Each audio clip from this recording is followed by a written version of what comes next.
Time now for a segment of the show that we call the Roundup Rep. This comes on Mondays after the Africa Roundup, and we invite our resident analyst, Mighti Jamie, to talk to us about some of the stories highlighted earlier, as well as a throw forward into the new day and the new week. Good morning, Jamie. How are you?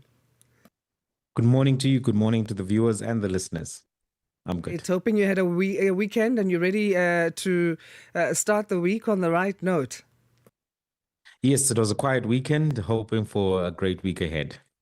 Right, also hoping to start the week or the month, I guess, that's coming up in March, because we're wrapping up February on a good note, is Somaliland. So they are saying that they are willing to share their military bases and their mineral resources with the United States. And I guess in efforts to get wider international recognition, we know that so far Somaliland, as having factioned away from Somalia, has been recognized only by Israel. Do you think this plan will work? Well, it may work in the sense that Donald Trump is a transactional leader and he's somebody who's always looking to do a deal. And we've seen that he's been asking various countries, what do you have to offer, or making some kind of discourse around that he wants America to get something out of any support or any engagement which they offer.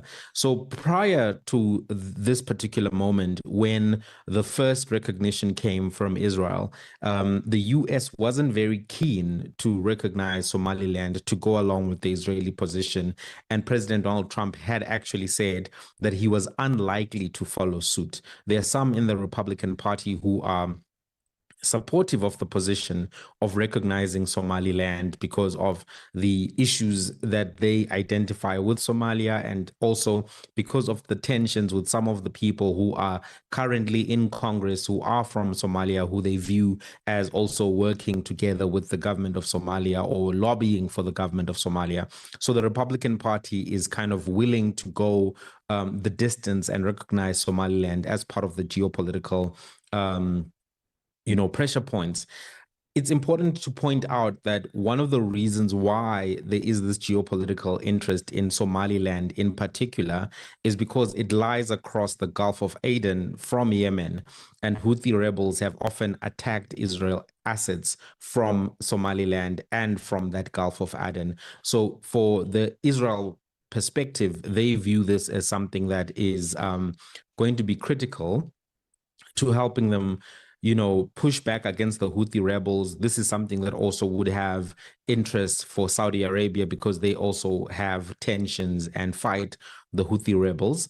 Now, what we're seeing is that for the Somaliland leadership, they're now thinking that perhaps if we were to then offer the Americans some minerals. They claim to have lithium, coltan, and other rare earth minerals, although this is not corroborated and verified as things stand.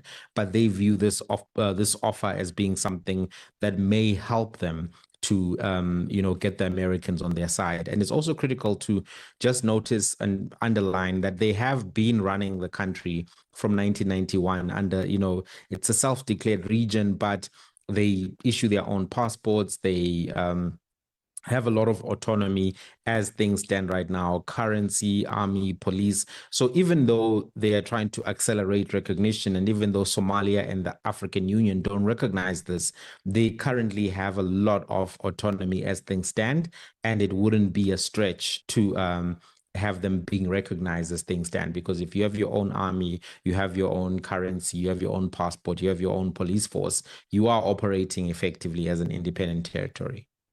Right. In Sudan, the paramilitary rapid support forces say they've seized a town there in the ongoing conflict with the army. They posted a social media post or message with a video that was showing armed men celebrating under a banner reading District of Al-Tina. We're not sure what's going on there because the army's got conflicting views, because they're saying that they repelled this Saturday's attack on that strategic town. What do we know about Al-Tina, and what do you think is happening here?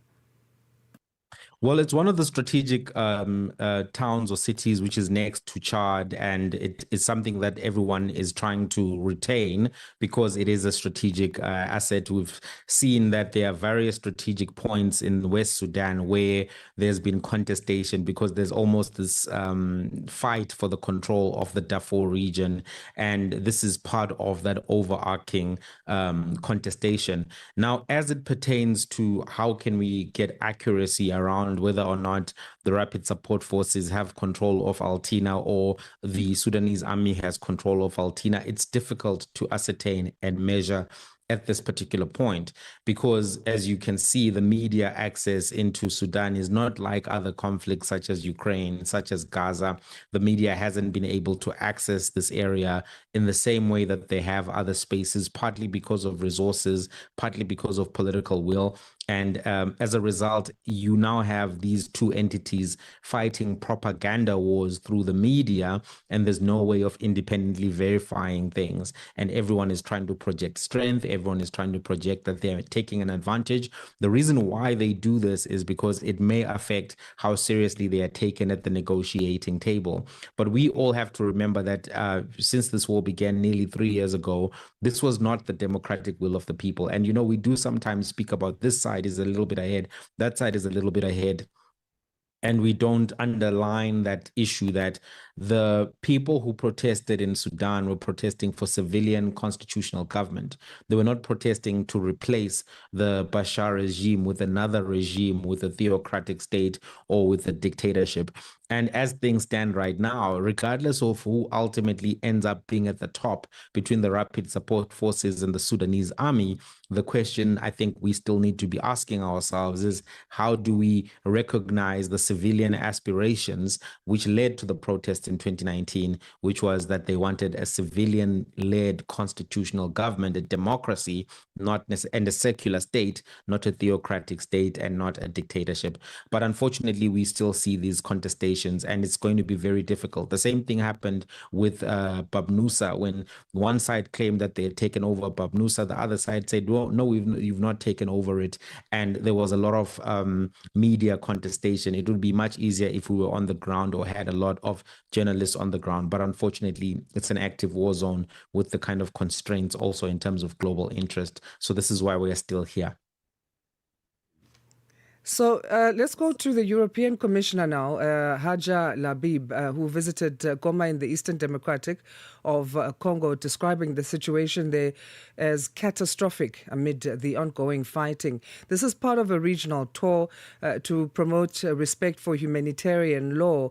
Do we know what the main purpose of Commissioner Labib's visit to Goma was, and if it could signal a new European involvement in the region's mineral sector?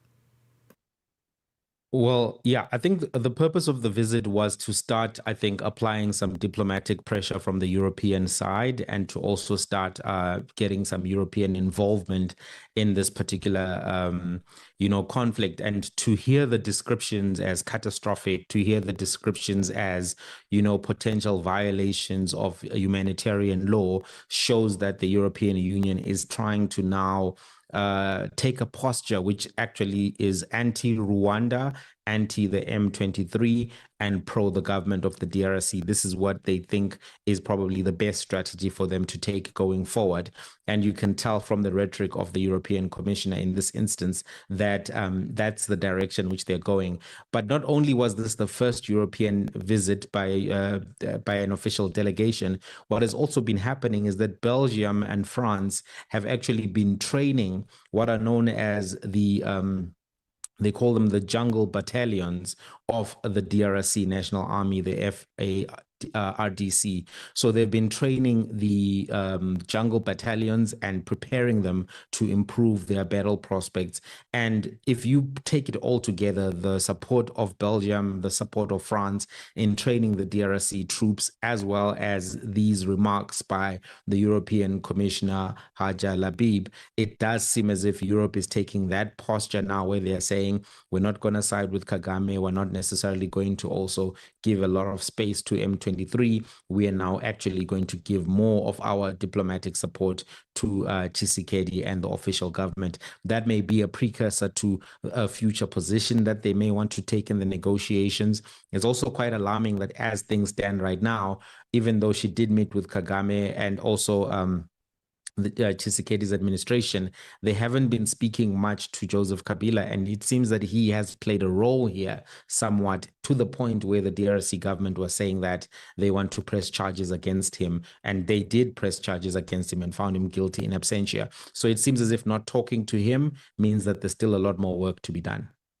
Right. Well, we'll leave it there for today, Jamie. Thank you so much for your valuable analysis and insights. We always appreciate these chats on Mondays. Pleasure, and have a good week. Thank you. You too. That's our resident analyst, Mighti Jamie, who joins us on Mondays here on Rise and Shine to give us a wrap of stories to look out for as we enter the new week. And we call this the Roundup Wrap. It's